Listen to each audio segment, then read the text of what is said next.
tutti ragazzi, io sono Umberto e ben ritrovati in questo mio nuovo video. Oggi voglio raccontarvi due storie davvero mozzafiato, ma partiamo subito con la prima senza perdere altro tempo. Comincerò subito a parlarvi di Avalda, ma vi starete chiedendo voi, ma chi è questa Avalda? Ve lo spiego subito. Parto subito dicendovi che comunque la pianura padana è disseminata di torri, rocche e castelli. Questo perché fin dalla preistoria è stata una zona molto contesa tra popoli che qui trovarono acqua e risorse in abbondanza. Non c'è da stupirsi affatto quindi se ogni 30-50 km ci si imbatte in un borgo medievale oppure in un castello. Ogni edificio ha una lunga e sanguinosa storia di battaglie e non solo intrighi, omicidi pazzeschi per poter affermare una famiglia piuttosto che un'altra o anche soltanto per salvaguardare la posizione politica e sociale dei feudatari. Ma questa volta voglio spostarmi in Veneto, ma non è la solita storia che voi vi aspettate che vi racconti. No, è ben tutt'altra cosa, ascoltate. Mi trovo a Monselice infatti, divenuta una città soltanto nel 1960. Monselice, per chi non lo sapesse, è un piccolo paesino di circa 17.000 abitanti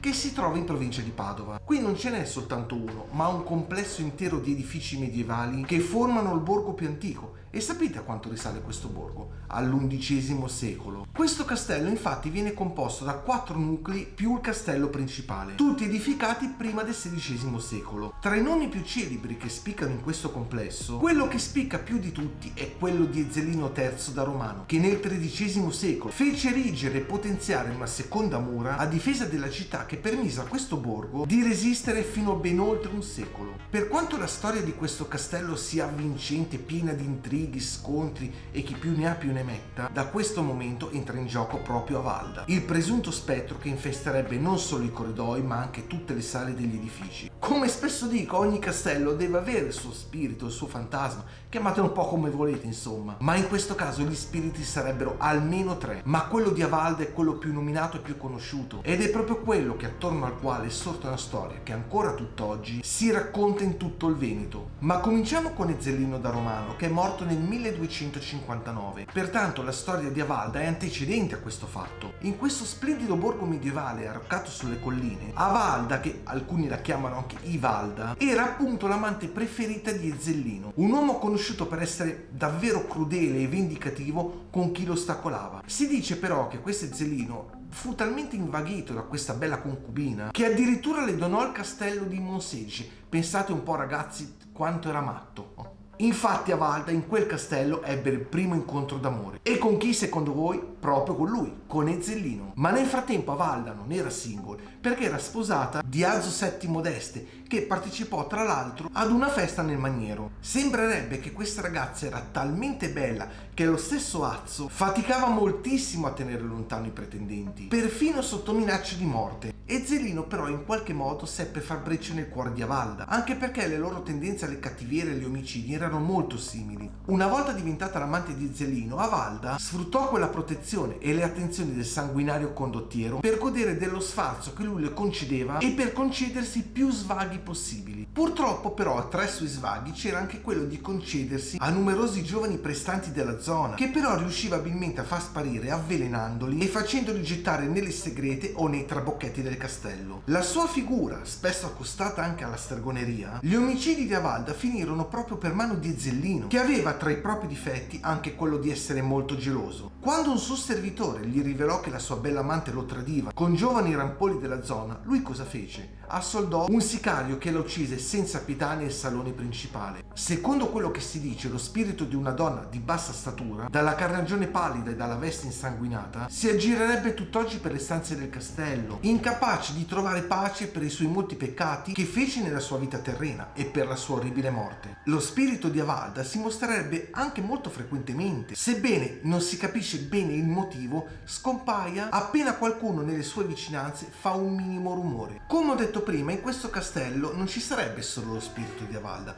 ma ben altri due, e si tratterebbe di Jacopino da Carrara, signore di Monselice nel 1350, e di Giuditta, la sua amante. Jacopino da Carrara infatti nel castello ebbe vita breve. Nominato signore di Padova insieme allo zio Francesco nel 1355, fu da questi accusato di cospirazione e di volerlo uccidere per eliminare un possibile rivale politico. Lo zio infatti organizzò una trappola e lo fece imprigionare nelle segrete per ben 17 anni, al termine dei quali Jacopino Jacopino purtroppo morì già con i capelli grigi. In alcune zone di questo castello, in particolar modo nei sotterranei, apparirebbe lo spettro di un uomo con i capelli lunghi e a volte anche con le catene legate intorno alle braccia e al collo. Si tratterebbe appunto dello spirito martoriato di Jacopino, che lì vide una lunga e atroce fine. Ma oltre a lui ci sarebbe anche una dama che sui camminamenti chiederebbe a chiunque si trovi nei pressi notizie del suo amato. Si tratterebbe infatti di Giuditta, che dopo la reclusione di Jacopino fu tenuta all'oscuro dalle sorti dell'uomo e addirittura reclusa come cospiratrice in un'altra ala del castello, dove morì purtroppo pochi mesi dopo per fame e per freddo. Il fantasma di Giuditta sarebbe stato visto aggirarsi anche lungo la strada che conduce al santuario, sempre ovviamente alla ricerca disperata del suo amato, che tra l'altro non le fu concesso di vedere nemmeno per l'ultima volta. Ragazzi, queste tre figure sono davvero un'ottima premessa per una visita al complesso di Monselice, un castello davvero imponente, ricco e pieno di storie.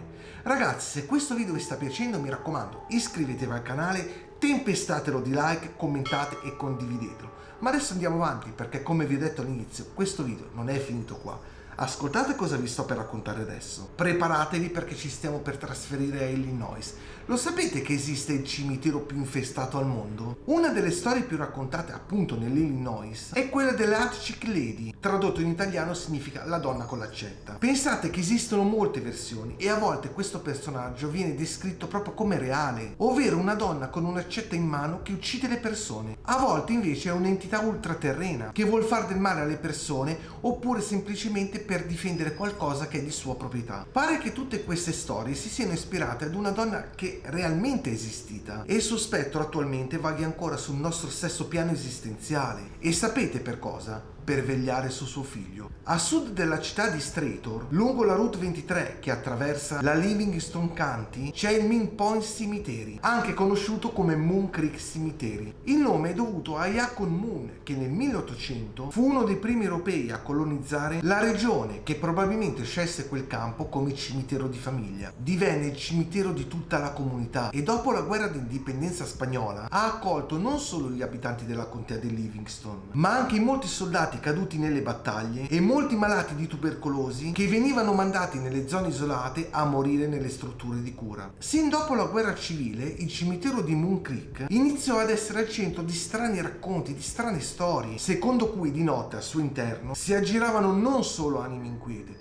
ma addirittura entità demoniache. Ancora oggi moltissimi residenti della zona che nel cimitero avvengono diversi fenomeni inquietanti e non solo, ma che tutti i visitatori possono sperimentare sulla loro pelle. Ragazzi, pensate che si possono dire addirittura risate di bambini, frusci anche in assenza di vento, immancabili orti, anche sensazioni tattili. E non è finita qui, perché non possono mancare graffi sulla pelle, ombre che si aggirano attorno a voi, nebbioline e perfino figure evanescenti tra le tombe. Ma la presenza più inquietante fra tutte queste sembra essere appunto la donna con l'accetta. Una figura femminile che si aggirerebbe nel cimitero di notte con un'accetta in mano e se la prenderebbe con chiunque faccia troppo rumore. Si racconta che questa donna all'epoca fosse una contadina vissuta alla periferia di Strathor e che il suo unico figlio tornò dalla guerra civile gravemente ferito. Infatti il ragazzo morì poco dopo e la donna passò tutti i giorni per tutto il resto della sua vita a piangere la sua scomparsa davanti alla tomba. Poiché i tombaroli e i briganti erano molto attivi nella zona, questa donna portava sempre con sé un'accetta per difendersi e non si tratteneva neanche a minacciare chi nel cimitero facesse troppo rumore, perché secondo lei disturbarono lo spirito di suo figlio. Si dice che negli ultimi anni di vita di questa donna lei avesse talmente paura che qualcuno violasse la tomba del figlio che passò molte notti nel cimitero seduta su una panchina a vegliare sulla pace dell'uomo, ed è proprio da allora che è nata la storia della Hatchick Lady. Secondo i registri più recenti, quindi dagli anni 70 in poi più o meno, si sono verificati moltissimi incidenti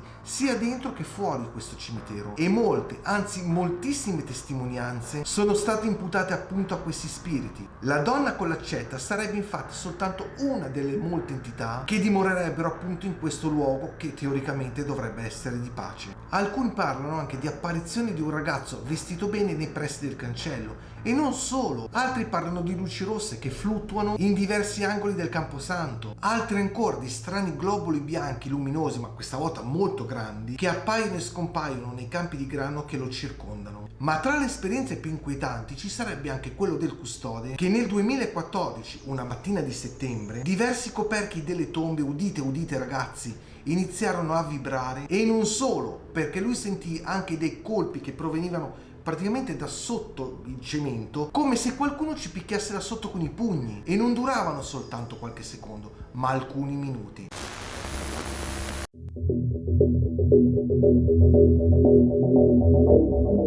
Voi sapete benissimo che in tutte le case infestate hanno tutte in comune gli stessi fattori: tragedie, morte violente e tante sofferenze. A Town, ad esempio, che è una cittadina irlandese che si trova nel Galway, che ha poco più di 8.000 abitanti, c'è un edificio abbandonato che ha fatto il giro del luogo e che moltissime persone, nel bene ma soprattutto nel male, ragazzi, non riescono a dimenticare. Viene soprannominata la Casa delle Lacrime. Forse qui in Italia da noi non dice molto, ma in tutta l'Inghilterra e l'Irlanda ancora oggi se ne parla tantissimo. Pensate che ogni anno in TV esce un documentario che aggiunge nuovi inquietanti particolari e dettagli del passato. Ad oggi purtroppo risulta che 796 bambini siano deceduti tra il 1925 e il 1961 in quello che era nato come istituto d'accoglienza per madri single e per i loro figli. L'edificio è stato costruito nel lontano 1841 ed è stato battezzato The Home, la casa. Il suo scopo era quello di dormitorio per le famiglie irlandesi povere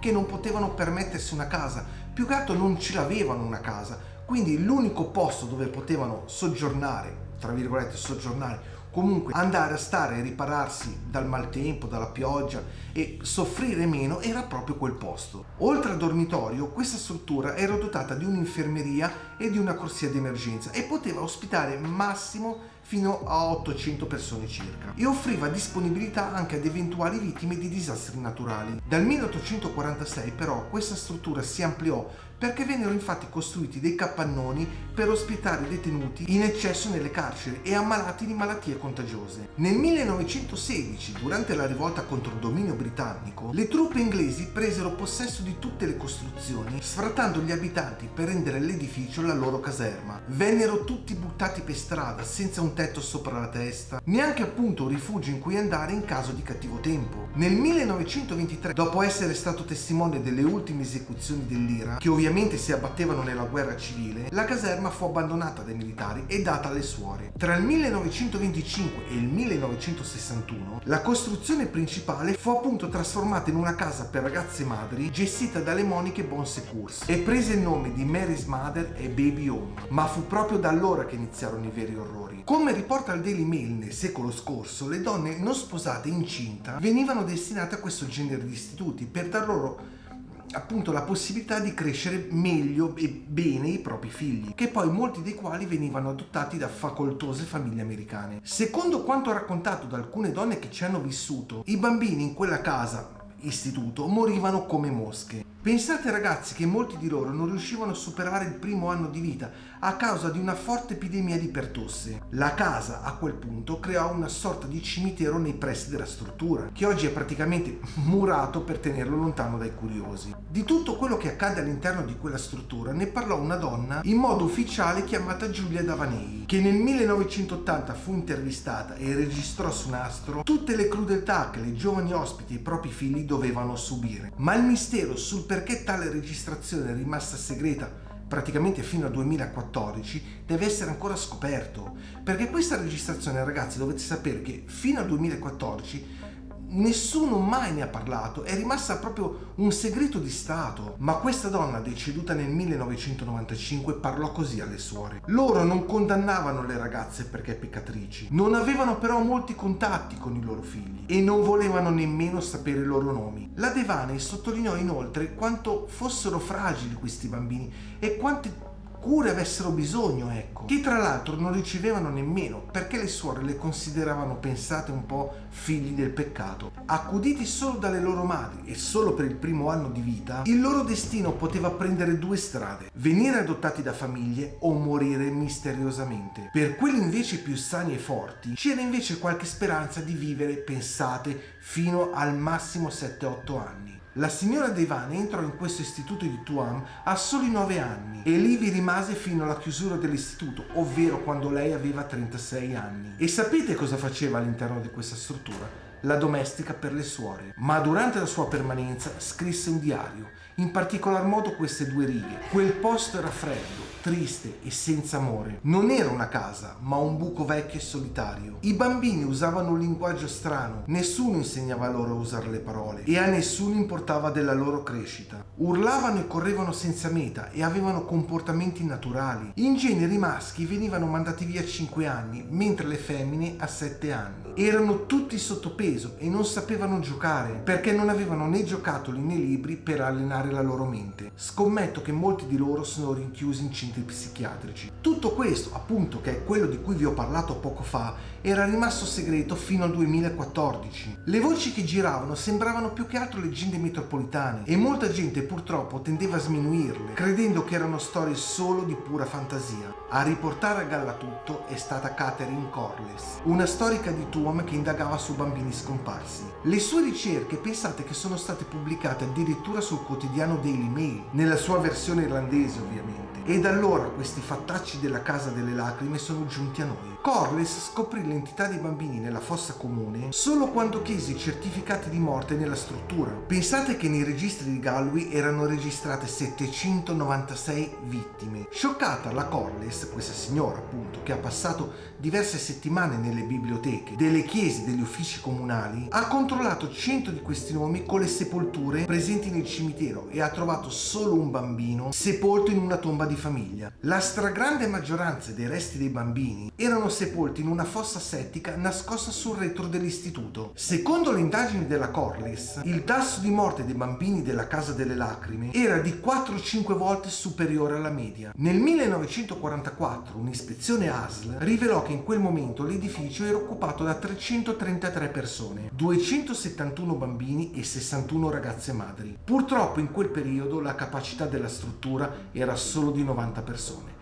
Ragazzi, mi raccomando, iscrivetevi al canale, tempestate di like questo video e attivate tutte le campanelline. Ma andiamo avanti, perché dopo che la Corless ha trasmesso i suoi tristi risultati alla stampa, questa storia è stata diffusa a livello internazionale e naturalmente anche negli Stati Uniti, e il governo irlandese ha avviato un'inchiesta su quanto accaduto a Tuam. Dopo aver raccolto e trascritto i resoconti della signora Devine e di altre donne che nelle settimane successive si erano fatte avanti, ha trasmesso la sua ricerca al giudice John Murphy, che era un giudice a capo della commissione investigativa su crimini consumati proprio all'interno di questi istituti. L'arcivescovo di Dublino, Diarmuid Martin, ha chiesto che una commissione indipendente sia dalla Chiesa che dallo Stato si occupi di questa vicenda. Ragazzi, purtroppo questa è la vera storia di quanto è accaduto a queste povere madri e a questi poveri bambini. Intanto vi invito, mi raccomando, a iscrivervi al canale e attivare tutte le campanelline per non perdervi nessuna novità. Noi ci vediamo prestissimo nel nostro prossimo video. Ciao a tutti ragazzi!